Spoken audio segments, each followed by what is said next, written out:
NEET में इस बार 24 लाख बच्चे परीक्षा दिए थे। 6 सेंटर में गलती से गलत सेट्स ऑफ क्वेश्चन आ गई। उन 6 सेंटर में लगभग 1563 स्टूडेंट उसमें परीक्षा दे रहे थे। उनके मन में आया कि भाई ये हमारी साथ थोड़ा अन्याय हुई है, हमारी टाइम लॉस हुई है, हमारे लिए कुछ सोचनी चाहिए। कुछ विद्यार्थियों की नंबर 100% हो गई। उनकी जो एवरेजिंग किया गया, उनको जो ग्रेस मार्क दिया गया, उसमें कुछ विद्यार्थियों की नंबर 100% हो गई। 1563 स्टूडेंट को दोबारा नीट एग्जामिनेशन का ऑप्शन उनके सामने दिया जाएगा। जो लोग उसमें कहीं ना कहीं एक आधा जगह पे कुछ गड़बड़ी करने का कोशिश कर भी रहे होंगे, उनके ऊपर कार्रवाई भी लिया जाएगा। नीट को लेके एक फैसला आज सुप्रीम कोर्ट की स्तर से आई है। नीट में इस बार 24 लाख बच्चे परीक्षा दिए थे। कट ऑफ डेट में लगभग 13 लाख विद्यार्थी एग्जामिनेशन को क्वालिफाई किए। 4,500 तरीके सेंटर नीट एग्जामिनेशन के लिए देश भर में होती है। राजेश जी, आप थोड़ा क्वाइट रहिए।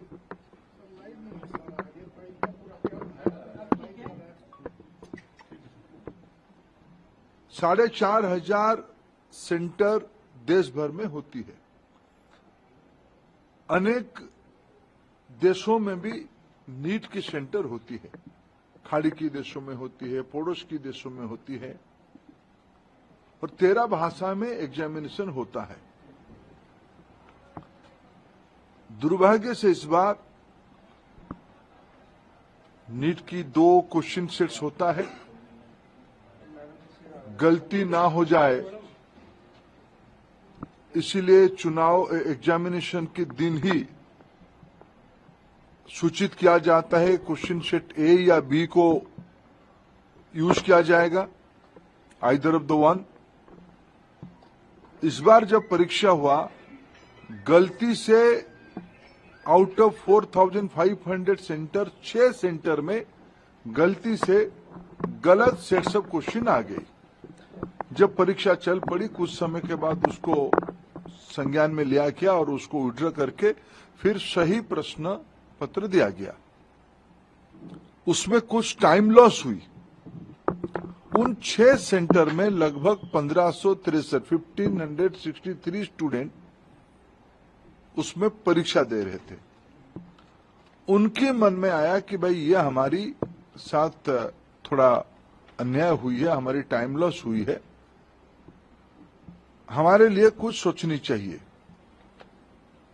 सुप्रीम कोर्ट की एक स्टैंडिंग ऑर्डर है। इस प्रकार की कहीं एंट्रेंस में कुछ विषय आती है तो री एंट्रेंस ना कराते हुए एक एवरेज मार्किंग, ग्रेस मार्किंग की मेथड पे उनको कंपनसेट किया जा सकता है। ऐसे एक सुप्रीम कोर्ट की ऑर्डर है।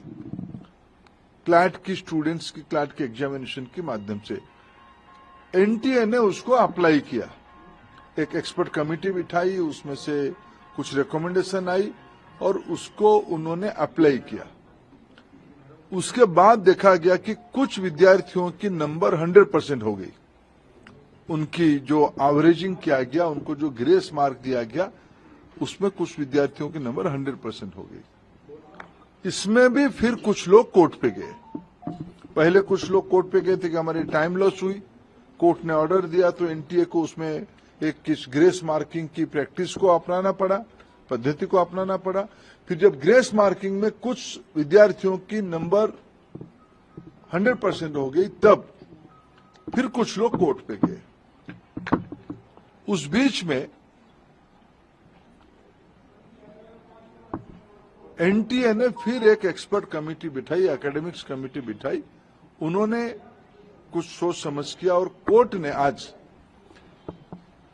उस कमेटी के ऑब्जर्वेशन को देखते हुए आज ऑनरेबल सुप्रीम कोर्ट ने स्पष्ट किया है उन 1563 स्टूडेंट्स को री एग्जामिनेशन का अपॉर्चुनिटी दिया जाए। 23 जून को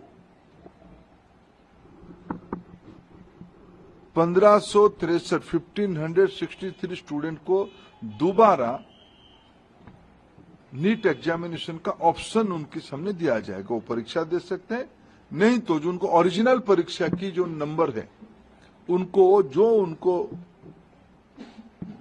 वो परीक्षा उसको भी ऑप्ट कर सकते हैं, नहीं तो अगर उनको उसमें ना देके और एक चांस लेना है तो वो 23 जून को एक बार परीक्षा भी दे सकते, जो चाहेगा। ये आज सुप्रीम कोर्ट के एक बहुत स्पष्टता के साथ ऑर्डर आई है, उसको मैं स्वागत भी करता हूं।